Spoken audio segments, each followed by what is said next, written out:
जी बिस्मिल्लाहिर्रहमानिर्रहीम। Chapter number 2 का chapter number 2 का बड़ा इंपॉर्टेंट नाउन क्वेश्चन,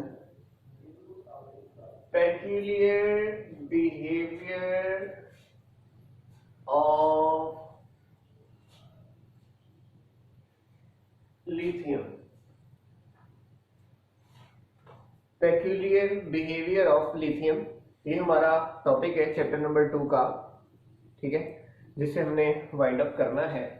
तो लिथियम कौन कौन सी प्रॉपर्टीज में अपने दूसरे ग्रुप मेंबर से डिफरेंट है। जैसे चैप्टर नंबर 2 का एस ब्लॉक एलिमेंट्स में जो पहला ग्रुप है एल्कली मेटल्स का, उसमें हालिने की रब से फरियाद हाइड्रोजन के अलावा लिथियम अपना सोडियम और पोटाशियम वगैरह, ये रुबिडियम सीजियम फ्रांशियम, ये जो सारे हैं इनकी प्रॉपर्टीज एक तरफ, लेकिन जो पहला एलिमेंट होता है ना, जैसे वो लिथियम है, दूसरे ग्रुप में बेरिलियम है, तीसरे में बोरॉन है, चौथे में कार्बन है, फिर नाइट्रोजन है, फिर ऑक्सीजन है, फिर फ्लोरीन है, ये सारे के सारे जो पहले पहले एलिमेंट्स हैं उनकी प्रॉपर्टीज डिफरेंट है। ये कंफर्म बात है, ये आप लोगों को अपने अपने जहनों में रखनी है ताकि आप लोगों को पता चल सके कि हम लोग किस चीज को डिस्कस करने जा रहे हैं, ठीक है।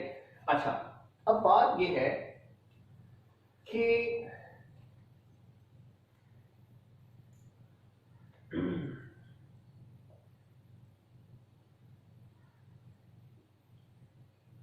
रीजन इसकी क्या है।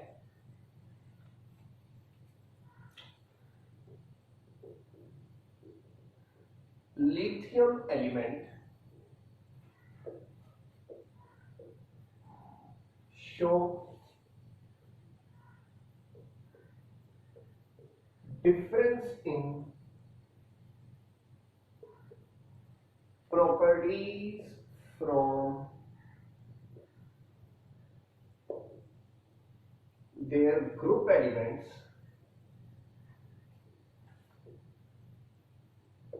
due to having following facts। In facts की वजह से lithium different different properties show करता है,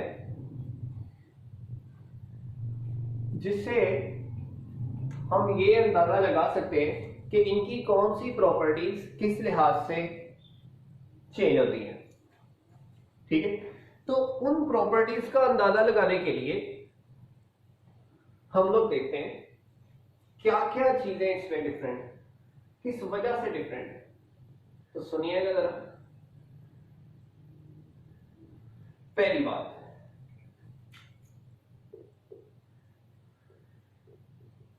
स्मॉल साइज। दूसरी बात,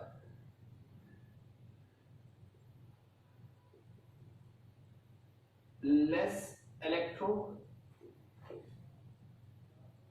पॉजिटिव नेचर। तीसरी बात, कोवलेंट नेचर। चौथी बात, shielding effect caused by only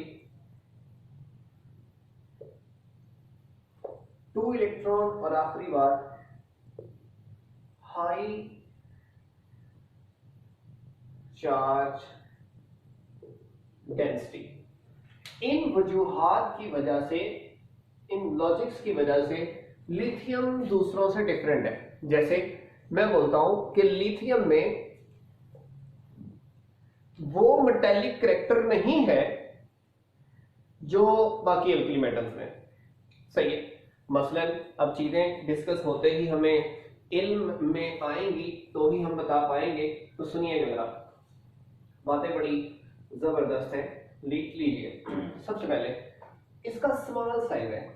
जाहिर बात है, जिसका स्मॉल साइज हो उसके इलेक्ट्रॉन न्यूक्लियस के पास होते हैं, न्यूक्लियस की उसके ऊपर ग्रिप बहुत ज्यादा होती है, इलेक्ट्रॉन आसानी से लूज नहीं होता, इसलिए वो आयनिक बॉन्ड बनाने की बजाय कोवलेंट बॉन्ड बनाते हैं। मेटल्स तो आयनिक बनाते हैं, इस वजह से ये डिफरेंट होंगे।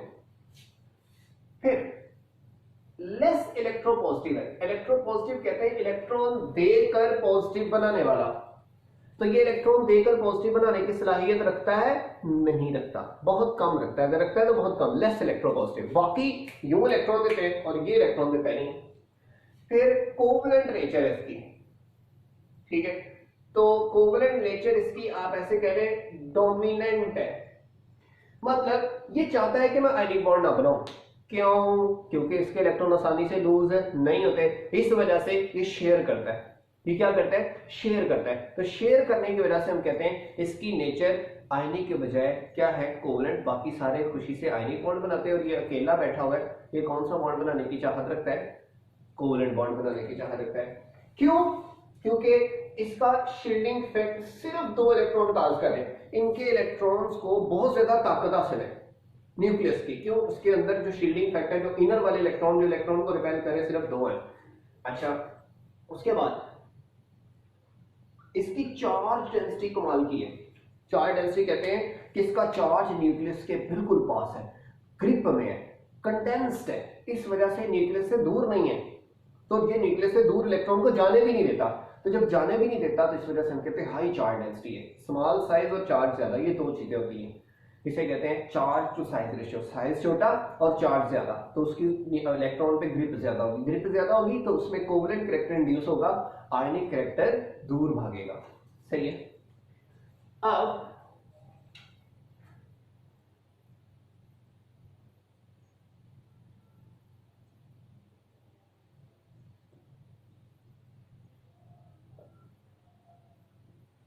पेक्यूलियर प्रॉपर्टीज के हिसाब से चंद प्रॉपर्टीज मैं 1 बाय 1 स्टडी करवाऊंगा आपको।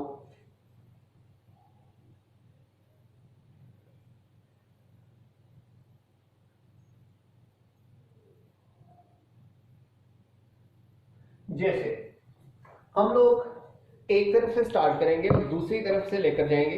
जैसे मैं कहता हूं कि हम सबसे पहले किसी भी मेटल की हार्डनेस को देखते होते हैं। हार्डनेस हम देख रहे हैं तो हम कहते हैं lithium is much harder and lighter than other alkali metals due to short and strong metallic bond। देखो इसके अंदर जब साइज छोटा है, साइज छोटा होगा तो इसके अंदर बॉन्ड क्या होगा? स्ट्रॉन्ग होगा। मसलन मुझे बताओ, ये जो बॉन्ड है एक लेंथी बॉन्ड है, एक छोटा बॉन्ड है। छोटा बॉन्ड स्ट्रॉन्ग होता है, ये लेंथी छोटा बॉन्ड। तो जब उसका साइज छोटा है, एटम्स पास पास होंगे। जब एटम्स पास पास होंगे तो एटम्स के अंदर ग्रिप ज्यादा होगी होल्ड करने की, इस वजह से वो हार्ड है। और फिर इसका मैस कम है, मैस कम होने की वजह से ये लाइटर वेट भी है, यानी कि बिल्कुल हल्का है। ठीक है, बिल्कुल हल्का है। फिर सुने अगली बात।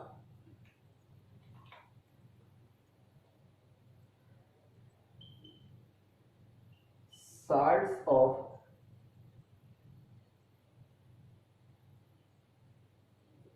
high density anions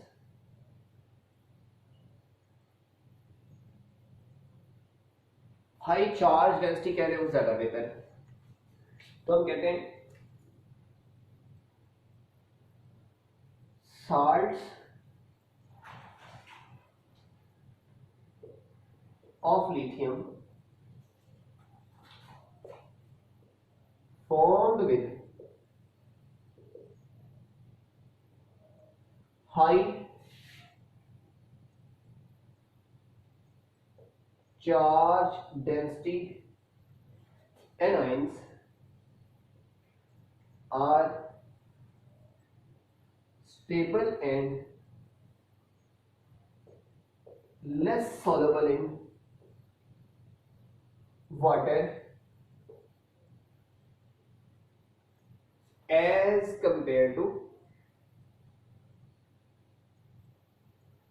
other alkali metals due to high lattice energy, that is, अब इसकी लेटेस्ट एनर्जी हाई है, इसकी लेटेस्ट एनर्जी हाई है, क्यों? चार्ज डेंसिटी ज्यादा होना, आयनिक बॉन्ड स्ट्रॉन्ग होता है, आयनिक बॉन्ड स्ट्रॉन्ग होता है, तो इस वजह से हम लोग कहते होते हैं कि भाई इसकी लेटेस्ट एनर्जी ज्यादा है। जब लेटेस्ट एनर्जी ज्यादा है तो उसकी सॉल्युबिलिटी जाहिर सी बात है वो क्या हो जाएगी, कम हो जाएगी। लाइक फॉर एग्जांपल, अगर मैं एग्जांपल दूं तो वो बनेगा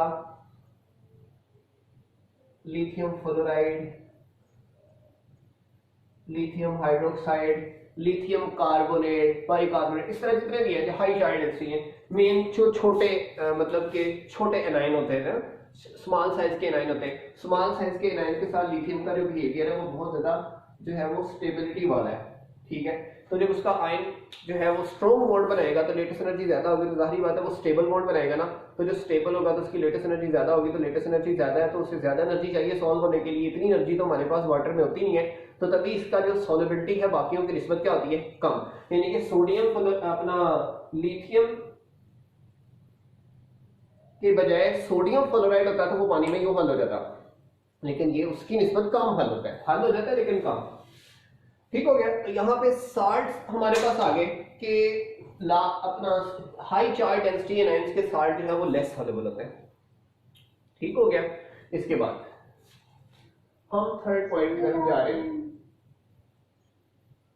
थर्ड पॉइंट में हमारे पास क्या है, कॉम्प्लेक्स फॉर्मेशन। थर्ड पॉइंट में हमारे पास क्या है,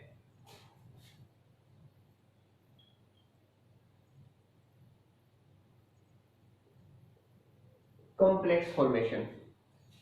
अब जब कॉम्प्लेक्स बनता है तो उसमें देखें कि क्या क्या चीजें जो है ना इसमें डिस्कसेबल है, तो वो सुनिएगा।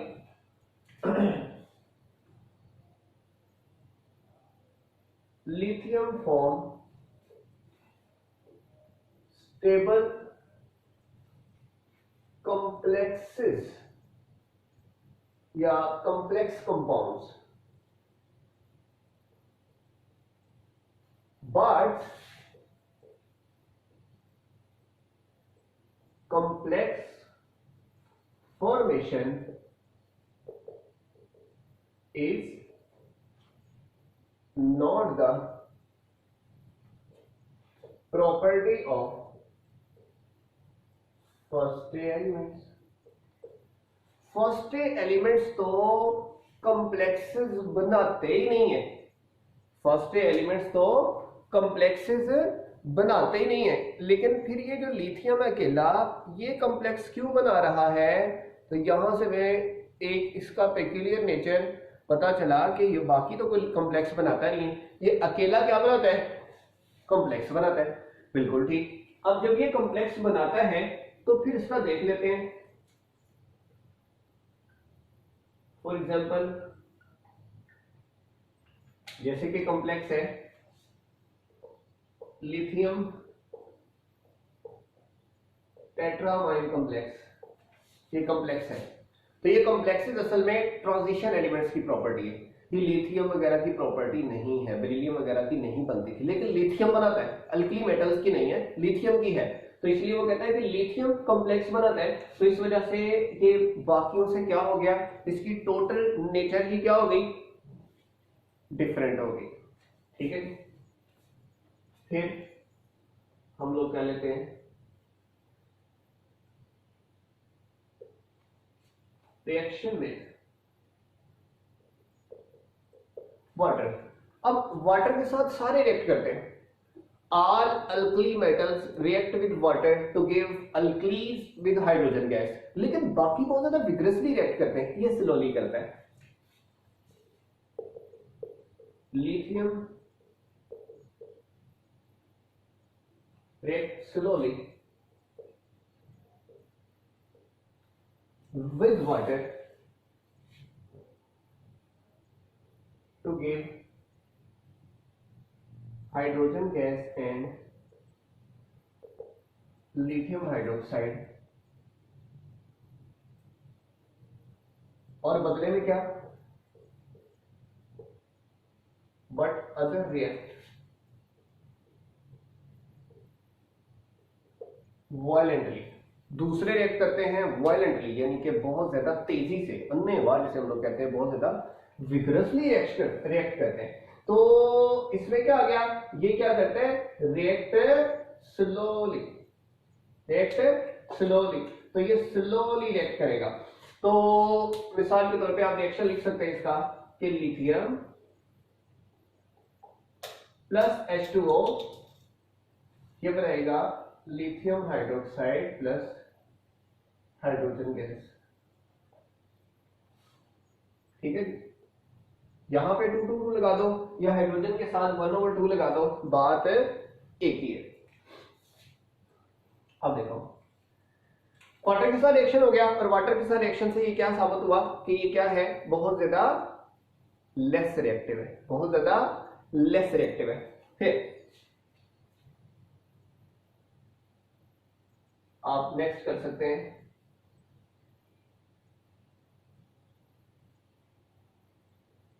Oxide formation. क्या कर सकते हैं, ऑक्साइड फॉर्मेशन। तो वो क्या है, सुनिएगा।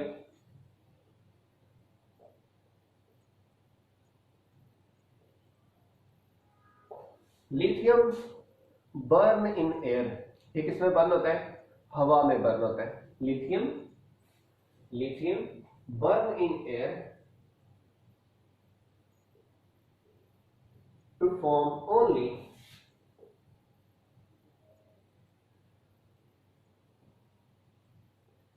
normal oxides, but other give normal, super and peroxides। दूसरे कमाल करते हैं लेकिन ये कमाल नहीं करता। अब देखो normal oxide, peroxide,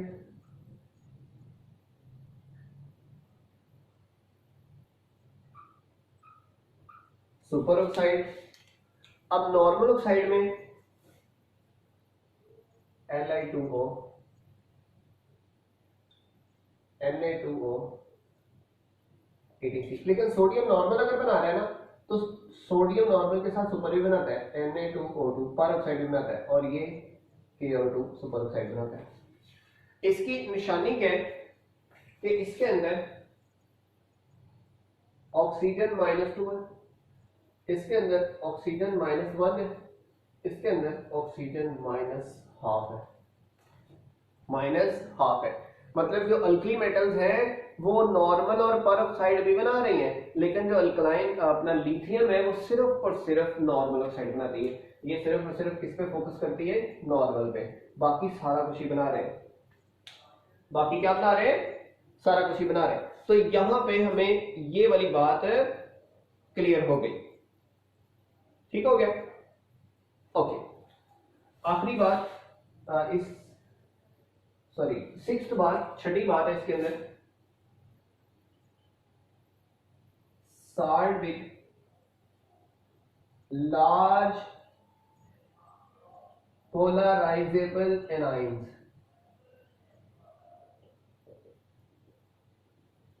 large polarisable A9 का मतलब ये हुआ कि जो पोलराइजेबिलिटी के हिसाब से ज्यादा हो। वो आपको पता है चैप्टर नंबर 4 फर्स्ट ईयर के रेफरेंस से कि किसकी पोलराइजेबिलिटी ज्यादा होती है, जिसका साइज ज्यादा होता है। इसका मतलब जिसका एनाइन बड़े साइज का होगा ना, वो इसके साथ स्टेबल नहीं होगा। क्यों, लिथियम है बहुत छोटा, एनाइन अगर बड़ा हो जाएगा तो उसके साथ कंपैटिबिलिटी साइज की नहीं होगी। जब साइज कंपेरेबल ना हो, एक जैसे ना हो, तो क्रिस्टल के अंदर वो सही से, एक बड़ा बॉल एक छोटा बॉल, वो सही से एडजस्ट नहीं होते। जब एडजस्ट नहीं होते तो हम कहते हैं इसका जो साल्ट है वो इतना ज्यादा स्टेबल नहीं होगा। सही है, तो हम कहते हैं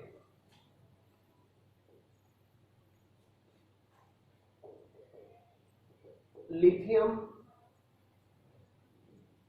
salts with large polarizable anions like जैसे iodide, right, carbonates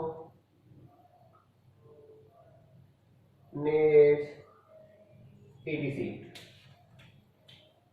are less stable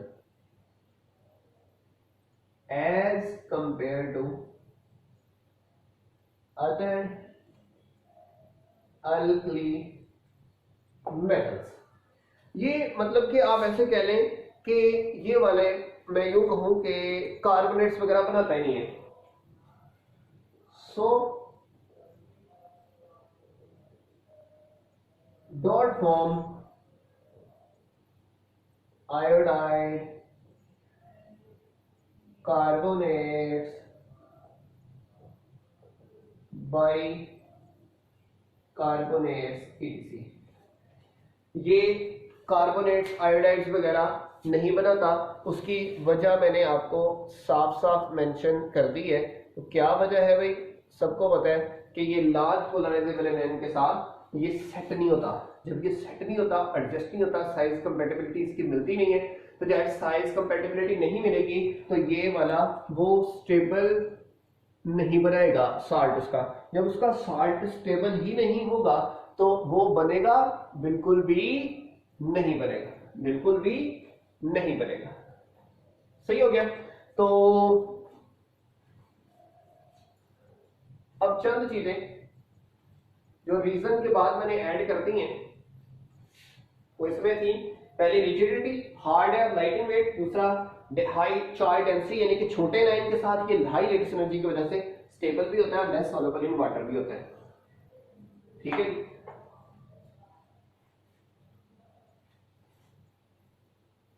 अब इसके बाद हमने इससे नेक्स्ट देखना है, इससे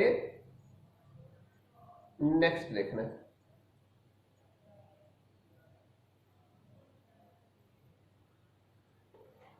अब देखिएगा इससे नेक्स्ट क्या है। आप इसके हाइड्राइड डिस्कस कर लें। ऑक्साइड्स के बाद हाइड्राइड डिस्कस कर लें। It give most stable hydride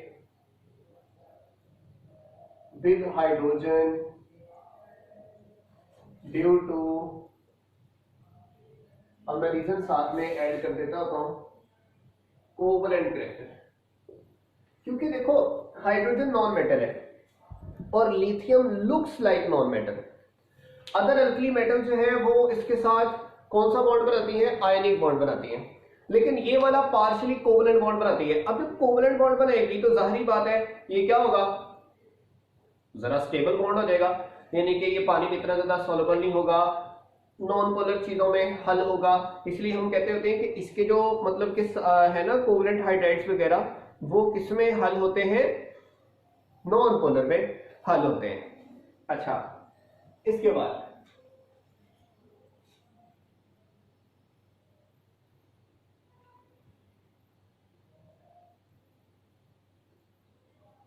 एसिटाइलाइड्स formation, organic chemistry chapter number 8, organic chemistry chapter number 8, acidic nature of alkyne. Acetylene react with alkali metals like sodium, potassium वगैरह, तो क्या देती है, वो साल्ट देती है। उसका कौन सा साल्ट, सोडियम एसिटाइलाइड, वो उसकी कौन सी नेचर शो करता है, acidic nature.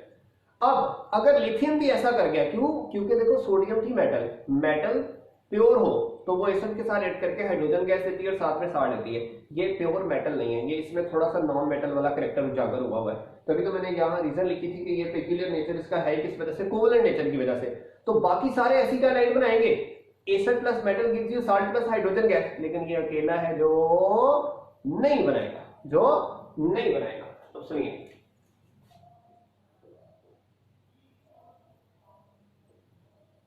other alkali metals react with alkynes to keep their salts to form acetylides and alkynides, but lithium don't give this. Lithium ये वाले रिएक्शन नहीं देता। रीजन मैं पहले लिख चुका हूं, कौन सा करैक्टर है, कोवेलेंट करैक्टर की वजह से। मसलन मैं लिख देता हूं, रिएक्शन लिख देता हूं, लाइक आपके पास ये है ना एसिटाइलिन, लिख देता हूं सोडियम है, फिर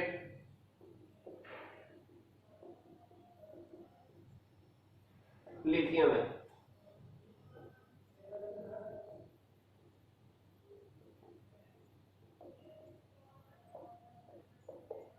यहां पे हाइड्रोजन गैस बन रही है और यहां पे मैंने क्या लिखना है, नो रिएक्शन। यहां पे मैंने क्या लिखना है, नो रिएक्शन।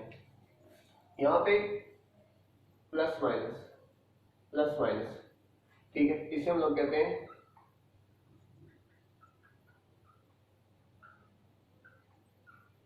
सोडियम एसिटाइलाइड कहते हैं। क्या कहते हैं, सोडियम एसिटाइलाइड कहते हैं। तो सोडियम एसिटाइलाइड में सोडियम तो रिएक्ट कर गया, लेकिन लिथियम कोवलेंट होने की वजह से ये इससे प्रोटॉन नहीं लेता, एसिडिक नेचर ये कंफर्म नहीं करता, एसिडिक नेचर ये कंफर्म नहीं करता। सही हो गया। तो यहां तक हमारे पास सिंपल सी चीजें हैं कि भाई एसिटाइलाइड कैसा बनाता है। तो एसिटाइलाइड ये बनाएगा, ये नहीं बनाएगा। ठीक हो गया। चलो फिर अगली बात है, हमारे पास है भी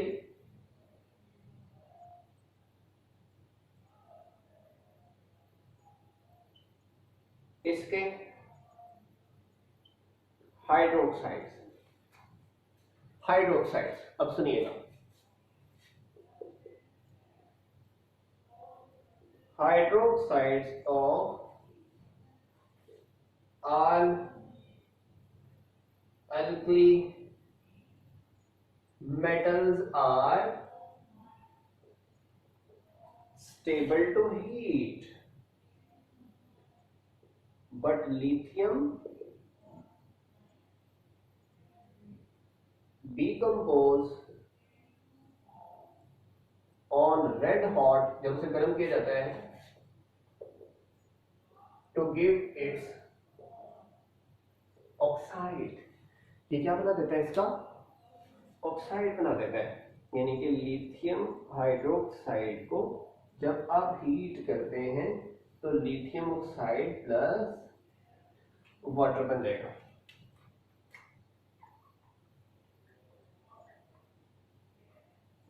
साथ में क्या बन जाएगा, वाटर बन जाएगा। ठीक हो गया। ये उसका क्या बना देता है, हाइड्रोक्साइड से ऑक्साइड बना देता है। लेकिन सोडियम हाइड्रोक्साइड वगैरह वगैरह वगैरह ये हीट अप होते रहते हैं, लेकिन ये डीकंपोज नहीं होते। वहां लिथियम है जो डीकंपोज होता है, बाकी कोई भी डीकंपोज नहीं होते। फिर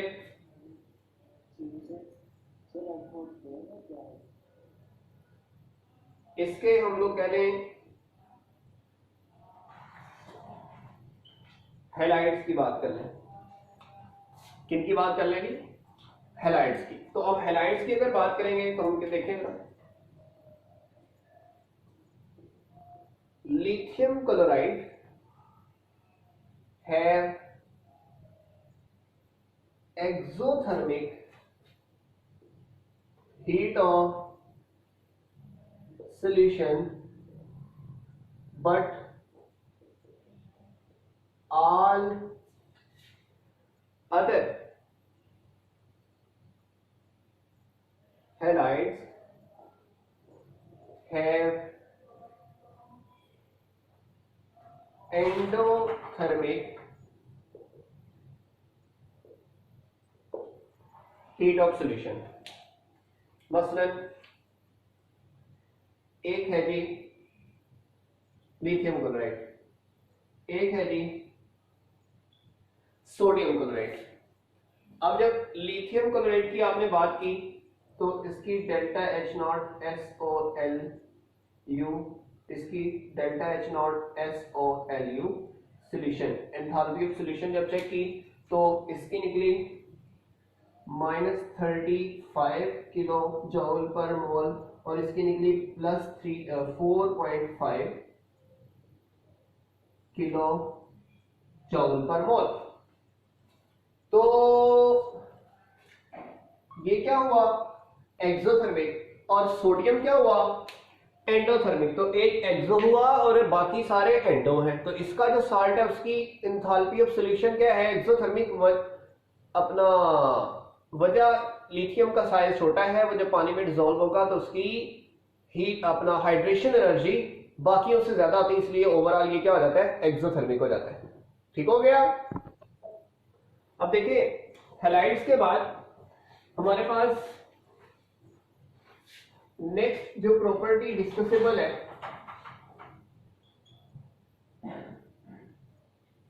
नाइट्राइड्स की है। सुने, only lithium react with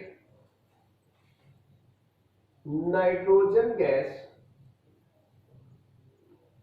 to give nitrides, but other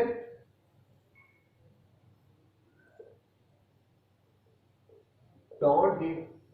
अब जो नाइट्राइड होता है ना वो असल में कोवलेंट इन कैरेक्टर होता है। तो कोवलेंट इन कैरेक्टर कौन है लिथियम है। इस वजह से लिथियम नाइट्रोजन के साथ रिएक्ट करेगी, क्या बनेगी Li3n, Li3n। ठीक है, आप इसे 3 करते हैं, इसे 1/2 कर दें ताकि सिर्फ समझने के लिए, ताकि आपको पता चले, क्योंकि आयनिक कंपाउंड में इतने ज्यादा बॉन्डिंग नहीं बन सकते। तो ये वाला जो है वो सिर्फ लिथियम बना सकता है। सिर्फ क्या बना सकते हैं लिथियम। देखो CCl4 कार्बन के साथ 4 बॉन्ड है, लेकिन CNA4 कभी नहीं सुना होगा, क्योंकि किसी के ऊपर 4 नेगेटिव आ ही नहीं सकते। 1 माइनस आता है, जब 2 माइनस लाना होता है तो जाहिर सी बात है क्या नाम से बोलते हैं हम लोग के रिपल्शन होती है चार्ज की। जब चार्ज की रिपल्शन होती है तो इस वजह से हम लोग कहते हैं कि वो तो मुमकिन नहीं है कि आयनिक बॉन्ड में 4 बॉन्ड बन जाए। आयनिक बॉन्ड में कितने बॉन्ड बन जाए 4 बॉन्ड बन जाए। तो ये सिर्फ और सिर्फ कौन से मुमकिन है कोवलेंट बॉन्डिंग में मुमकिन है। ठीक है, कोवलेंट बॉन्डिंग में मुमकिन है, आयनिक में मुमकिन है नहीं है। सही हो गया। इस वजह से ये पॉसिबिलिटी है, वरना ये पॉसिबिलिटी नहीं होनी थी। ठीक हो गया। अब सुनिएगा, नाइट्राइड के बाद ऐसे ही हमारे पास कार्बाइड्स हैं। नाइट्राइड्स होते हैं नाइट्रोजन के साथ और कार्बाइड्स होते हैं किसके साथ कार्बन के साथ। अब सुनिएगा, सेकेंड लास्ट बात है, only lithium react with carbon to give carbides, but others don't give. दूसरे ये काम नहीं करते, दूसरे ये काम नहीं करते। जैसे लिथियम है, कार्बन के साथ ऐड करेगा, ये जनाबे वाला क्या बना देगा Li4C, लेकिन बाकी Na4C कभी बन नहीं सकता। सही हो गया। और आखिरी बात जो हमारे पास है वो है जी decomposition of carbonates and nitrides, carbonates and nitrides. अब पहली बात ये सुनिए, lithium carbonate and nitrates are unstable, so can be decomposed on heating, can be decomposed in heating। सही है, डिकम्पोज हो जाता है हीटिंग पे। अब दो चीजें इसमें ऐड करने लगा हूं, पहली बात, alkali metal carbonates don't decompose, ये हीट करने पे डिकम्पोज होते ही नहीं है। और अगली बात, alkali metal nitrates give different products on heating, give different products on decomposition। ये डिकम्पोज होते हैं लेकिन ये प्रोडक्ट्स क्या बनाते हैं, डिफरेंट बनाते हैं। जैसे देखो lithium carbonate, lithium nitrate, sodium nitrate. Lithium carbonate टूटता है, सोडियम कार्बोनेट टूटता ही नहीं है, इस वजह से उसकी इक्वेशन इक्वल नहीं है। लिथियम नाइट्रेट भी टूटता है, सोडियम नाइट्रेट भी टूटता है, वो सारे नाइट्रेट्स टूटते हैं। ठीक है, अब देखो हमने क्या किया, यहां पे हीट दी, कार्बोनेट टूटेगा तो सीधा सीधा लिथियम ऑक्साइड Li2O और साथ में कार्बन डाइऑक्साइड बनेगा। अब कार्बोनेट जब टूटेगा तो इधर बनाएगा वो लिथियम ऑक्साइड Li2O, लेकिन यहां पे सोडियम नाइट्राइड बनेगा। यहां ऑक्साइड बनता है लेकिन अल्कली मेटल का ऑक्साइड नहीं बनता। यही इसमें जो है ना वो डिफरेंस है। ठीक है, तो यहां पे NO2 प्लस ऑक्सीजन और यहां पे सिर्फ ऑक्सीजन।